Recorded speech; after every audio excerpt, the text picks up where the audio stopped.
For doctoral students, getting hired for a faculty position is the biggest step toward achieving the dream to become a professor. Many scour every job advertisement from every source for months or even years in hoping of landing one job offer. A faculty job announcement can be very confusing because of all of the jargons and professional terms. In this video, I will talk about the most commonly used phrases in faculty job announcement and what these phrases mean. Number 1, review will begin immediately. This phrase is self-explanatory. When you see this phrase in a job announcement, it simply means that your application will be reviewed immediately upon receiving it, and the job announcement will be open until the position is filled. A department that is using this phrase is likely to move the job search process quickly and will probably invite qualified candidates soon after they receive the applications. When you see this phrase, review will begin immediately, this is a signal that you should apply for this position as soon as possible. Number 2, review will begin on.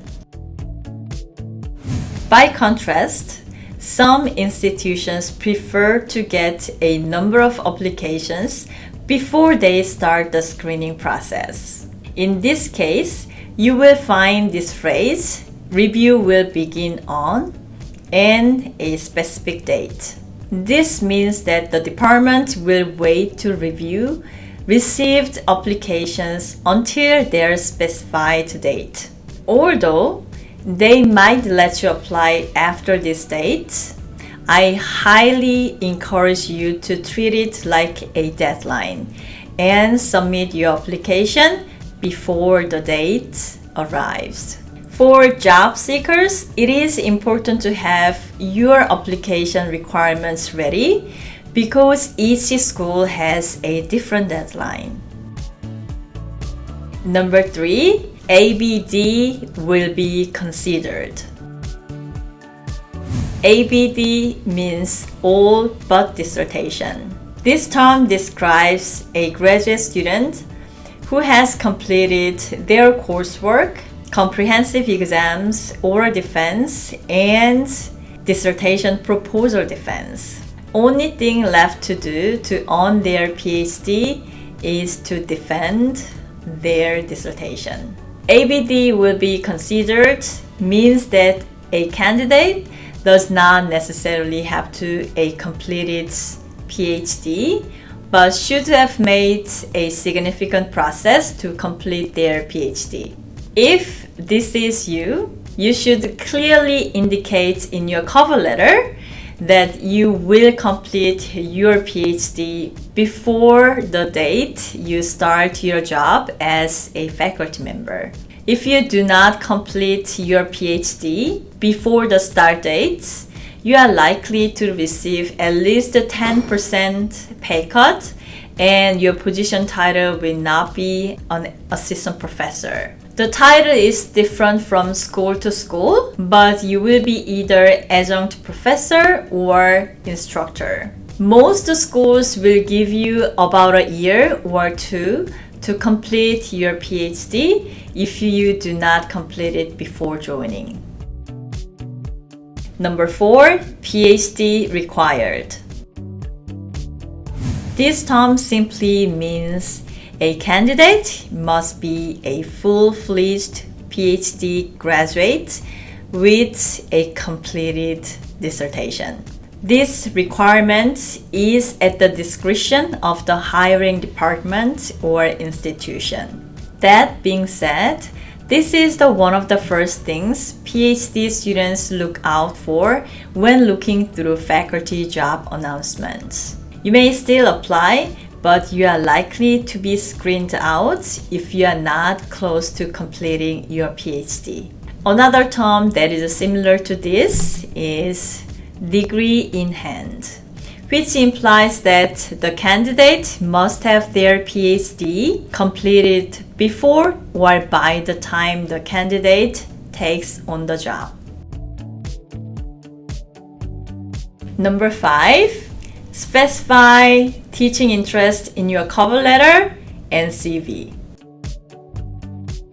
A job announcement that has this phrase in the job post implies that the candidates must list their areas of interest in teaching in their cover letter. This information will help the search committee see if the candidate will be a good fit to the position they are trying to fill.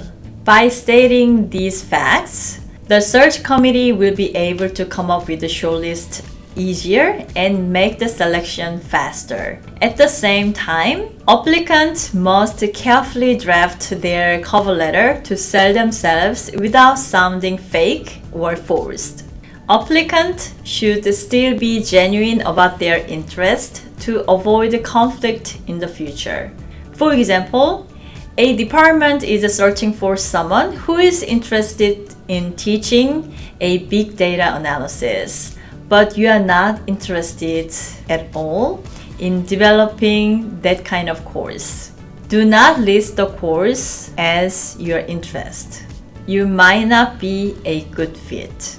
If the search committee does their job correctly, they would notice that it is not your real interest. Number 6, name and contact information of 3 references. Candidates are usually asked to provide at least 3 names with contact information for their references. Be very careful in selecting these names. You should be confident that they will give honest but positive evaluation on you. Your references often tip the scale in the selection process. When you list a name, the person should be someone who knows you well, both personally and professionally. Number 7, adjunct teaching position. Adjunct is a term that modifies a job position. Adjunct teaching positions are temporary or part-time and do not lead to a tenure track. Adjunct job positions are also paid less and have fewer benefits than their full-time counterparts.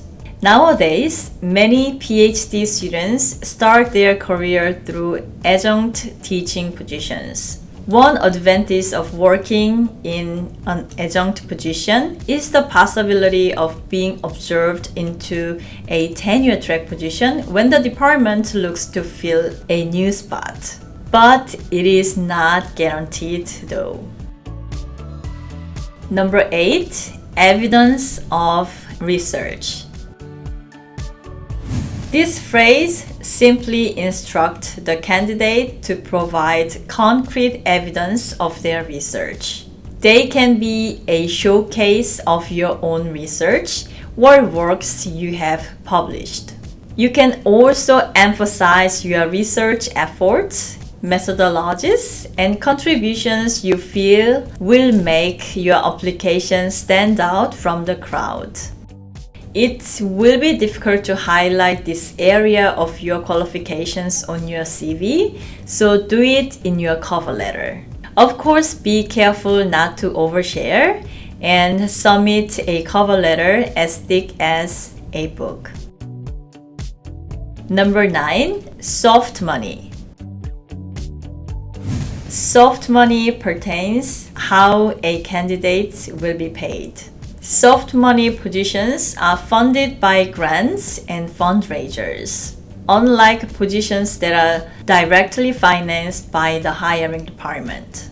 These positions can be quite daunting because of how unpredictable they can be. Funding may be pulled out at any minute, which makes job stability less secure. Some occupants of soft money positions may even be in charge securing most of their funding. Candidates for this type of job may need to have past experience in securing funding and grants. There are a lot of terms that can make a faculty job announcement confusing.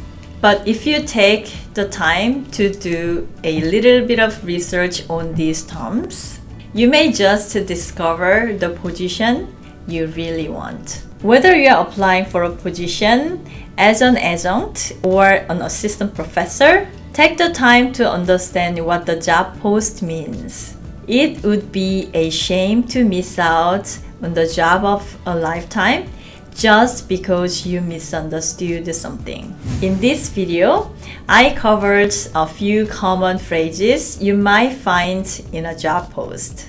If there are other phrases that are hard to understand, please leave them in the comment section below. As always, thank you so much for watching.